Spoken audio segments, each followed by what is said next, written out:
a pleasure to be sitting here on a beautiful morning in the desert with the author of Zendor the Barbarian.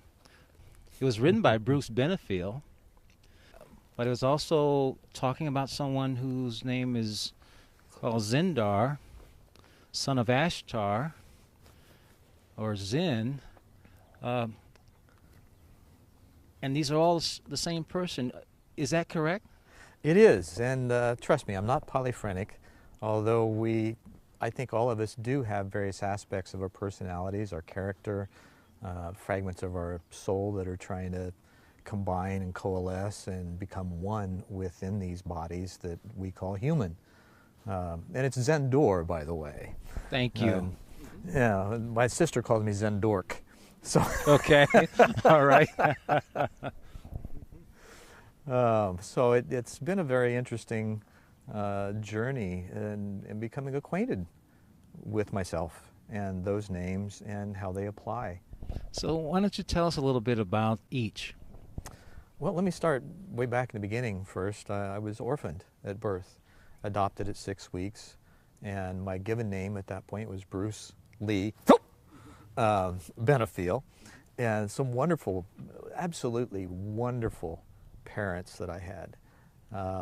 And Benefiel actually means good fidelity, so it was a great surname to get. Bruce means dweller of the thicket, and I seem to always get in the thicket of things. And we could trust that you would do that. Oh, absolutely, absolutely. In a beneficial way, though. You're good for more. That's for those of you who are older and remember the beneficial commercials. So as I grew up, I had a lot of different types of experiences, voices, visitations, dreams. A lot of those things were really difficult for a young man, young boy to negotiate with in this reality, and having no one to really speak to about them. You know, the first time I had a visitation, I was 6 years old, and the voice simply said, "Hey, you." And my mother happened to be 15, 20 feet away, and I spun around and asked her if she heard the voice, and she said, "No, must have been a peeping Tom." And I knew better. And the voice was, you know, I recognized it was from deep within me. And yet it sounded all powerful and not at all scary. So I went through my young adult life, and then summer of '88, I was with a friend. We'd gone to a full moon meditation out in Fountain Hills here in the valley, and had returned from that, and he was a founder of a local church.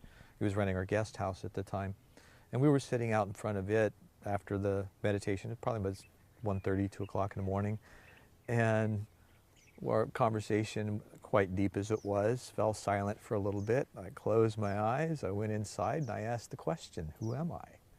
And just, you know, out of the blue. Of course, I'd always had that question. And he turns to me and says out loud, "You are Zendor." Same instant, my second sight comes on. I see this wonderful starscape with a huge stone arched doorway and this thick wooden door slowly opening toward me. And I heard, "Door to what is?" Now, in all reality, what the heck do you do with that? Okay, you're sitting there, you have that experience. It's undeniable that it's happening. And from the inner, whether it was telepathy or prayer or whatever it was that got transferred over to him and enabled him to answer me verbally that internal question, somebody's listening. So, you know, again, what do you do with that? So I stuck it on the shelf. And oh, so you obviously heard it, you registered it, but you didn't do much. You set it on the shelf for the time being. Was that it? Yeah, I acknowledged that it happened. And beyond that, there wasn't much more I could do with it. It did tie into some earlier experiences that I'd had, and a question that I had as a teenager. I got down on my knees and prayed to know what truth was, and I was willing to die for it if necessary. And I'll be darned if the following week, that voice I was familiar with since childhood asked me, "This is Bruce, are you willing to die for what you believe in?" And my first thought was, oh shit. My second was Christ consciousness, and my third was cosmic consciousness. And I said yes. Immediately left my body and was taken into the white light. Was there for a few moments as an impetuous teenager. I realized that there had to be more because it was pretty empty. I mean, I could see white. I had no tactile sensation, but I could think, so I knew I wasn't dead. So as soon as I asked the question, is there more? Then I moved into a sphere of pinpoints of light and recognized those as points of consciousness, and then was told that those were the ones that I was to work with in order to help facilitate a new world order, and it would happen in my lifetime. Oh, you became Republican. I did. Hey, Indiana was a red state at the time, so my parents are still Republicans. Don't feel bad. I voted for both Bushes, but then I stopped. But I voted against them the second time, both times too. Well, you learn. Yeah. That's exactly right. Yeah. But I was fooled twice.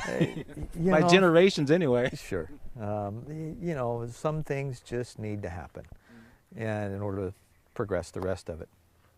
So after that incident with the stone arch doorway and the wooden door and the voice, a couple years later, I found myself producing and hosting a television show.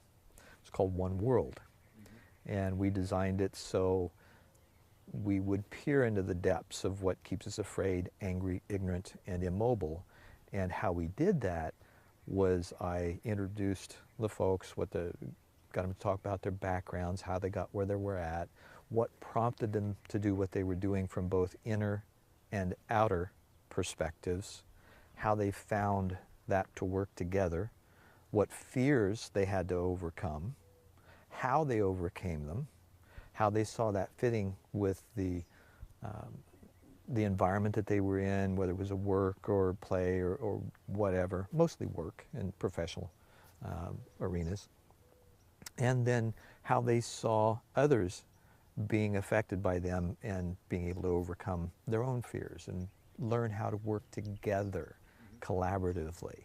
And then I finished with the questions of, okay, in this global village, how do you see it coming together, and how do you see the barriers falling to it, and what practical advice you can give for everyday living.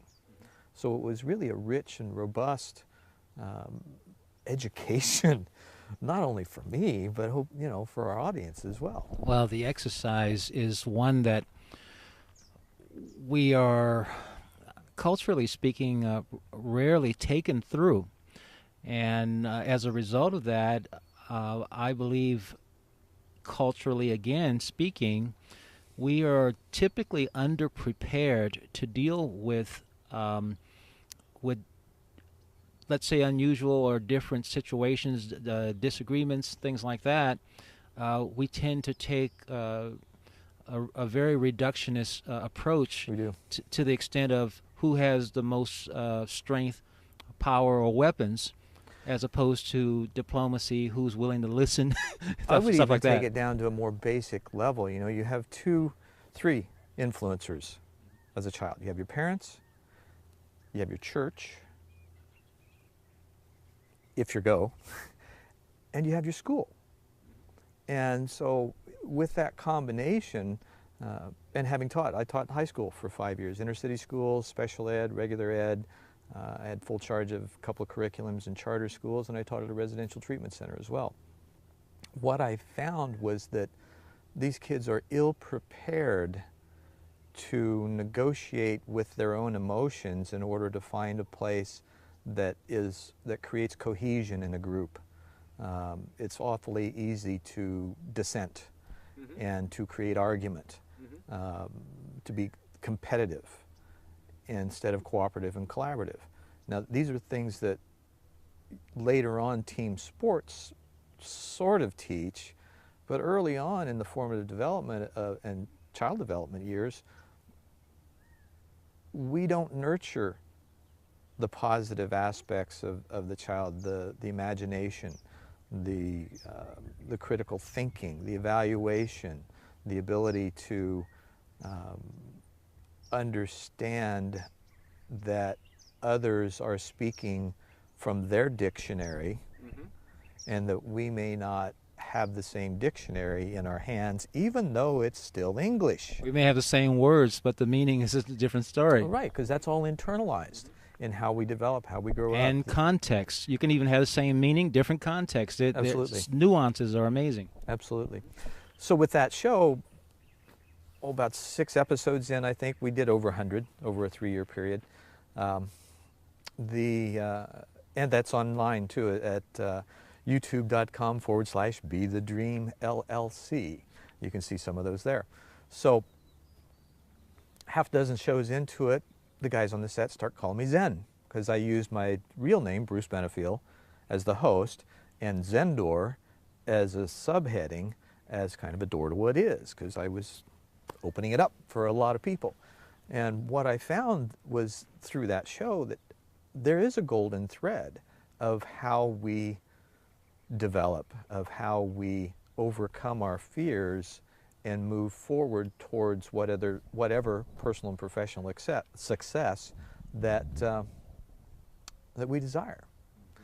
And most of that, the essence is learning how to ask the right questions and learn how to shut up and listen so until those answers come.